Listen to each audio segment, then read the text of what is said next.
Merhaba, کوکو geldi. خب امروز قراره با هم رنگ ها رو به زبان ترکی استانبولی با تلفظ کامل یاد بگیریم. پس میریم که شروع بکنیم. خب تو این اسلاید قراره با هم 6 رنگ اولی که میخوام آموزش بدم و یاد بگیریم. رنگ اول سفید هستش که به ترکی میشه بیاز. بیاز. رنگ دوم قرمز هستش که به ترکی میشه کırmızı. کırmızı. رنگ سوم زرد هستش که به ترکی میشه ساره. ساره. رنگ بعدی آبی هستش که به ترکی میشه ماوی. ماوی. رنگ بعدی سبز به ترکی میشه yeşil. yeşil. رنگ آخر این اسلاید هم مشکی هستش یا همون سیاه هم میگیم که به ترکی میشه سیاه. سیاه. خب تو این اسلاید هم میخوایم 6 تا رنگ بعدی رو یاد بگیریم. بعد از این اسلاید میریم سراغ مثال هاشون. خب رنگ بعدی نارنجی هستش که به ترکی میشه turuncu. turuncu. رنگ بعدی قهوه‌ای هستش که به ترکی میشه kahverengi. kahverengi. رنگ بعدی لاجوردی هستش که به ترکی میشه لاجیورت. لاجیورت.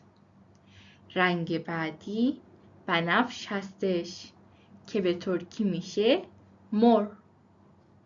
و رنگ بعدی صورتی هستش که به ترکی میشه پنبه.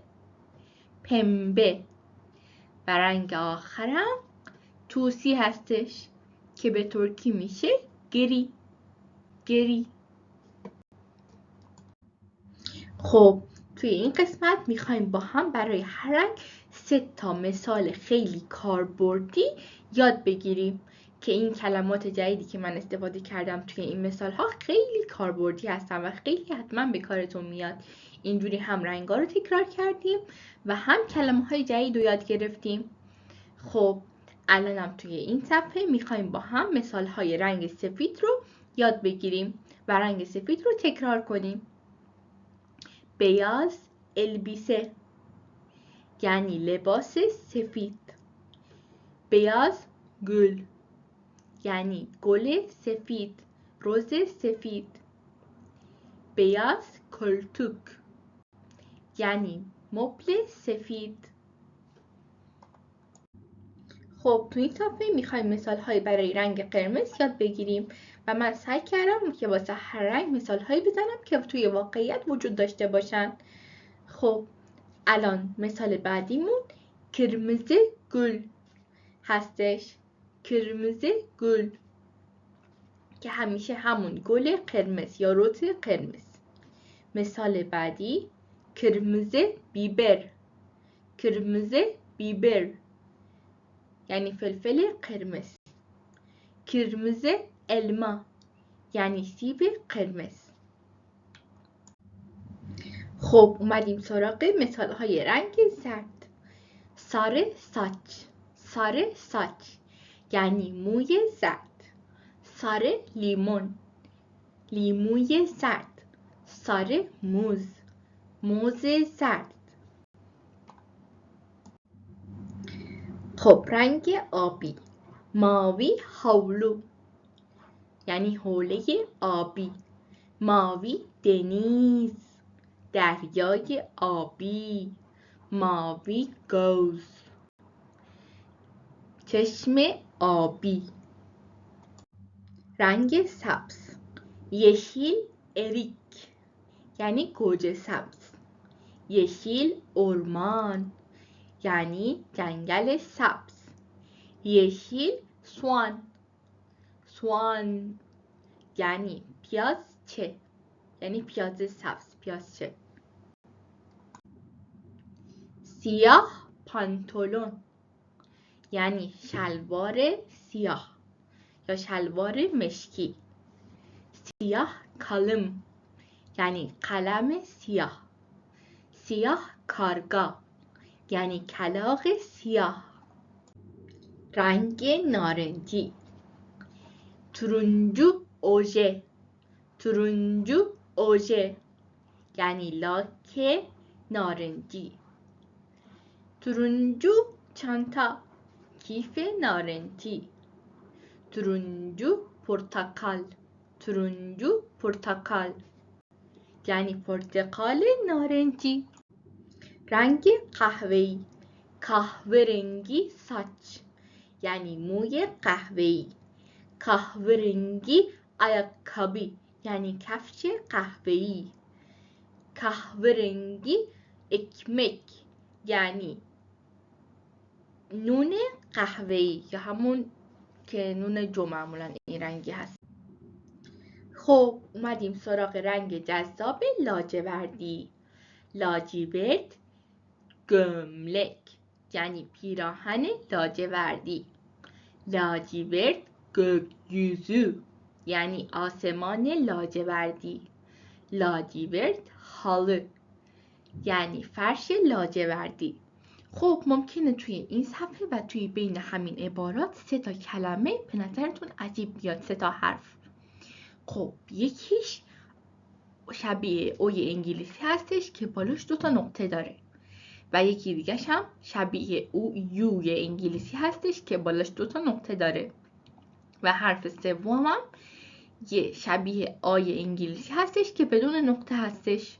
خب اگه میخوایم بدونین که این حروف چطور هستن و چطور تلفظ میشن و کلا یاد بگیرین، بهتون پیشنهاد میکنم که آموزش الفبای ترکی استانبولی رو هم با من فیلمش رو نگاه کنید که لینکش رو همین بالا واسهتون قرار میدم. بالای ویدیو واسهتون نمایش داده میشه و لینکش رو توی قسمت توضیحات ویدیو هم میذارم که بتونین بعد از یاد گرفتن کامل رنگ ها با تلفظ الفبای ترکی رو هم یاد بگیرین که خیلی کاربردی هستش. خب رنگ جذاب بعدی رنگ بنفش هستش. بنفش واسش 3 تا مثال داریم اینجا. مر پاتlıcan. پاتlıcan یعنی بادمجان بنفش. مر etek یعنی دامن بنفش. مر battaniye یعنی پتوی بنفش. خب رنگ بعدی که رنگ مورد علاقه خیلی از دخترای کوچولو هستش، رنگ صورتی هستش که میشه به ترکی پمبه. مثالاش هم پمبه sandalye. sandalye. پمبه yastık. پمبه sandalye میشه صندلی صورتی. پمبه yastık میشه بالشت صورتی و پمبه saat میشه ساعت صورتی. خب بالاخره اومدیم سراغ رنگ آخر. رنگ آخر توسی هستش که به ترکی گفتیم میشه گری. گری جوراب یعنی جوراب توسی. گری پیجاما یعنی لباس راحتی توسی. گری آرابا یعنی ماشین توسی.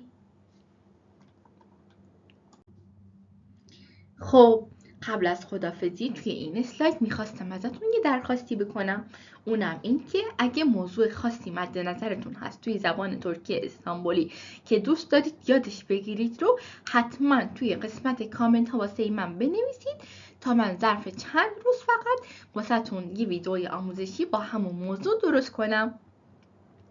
خب و اگرم از این سبک ویدیوها خوشتون میاد و از این ویدیو لذت بردین و خوشتون اومد، لطفاً لایک و کامنت و سابسکرایب yadetun nere.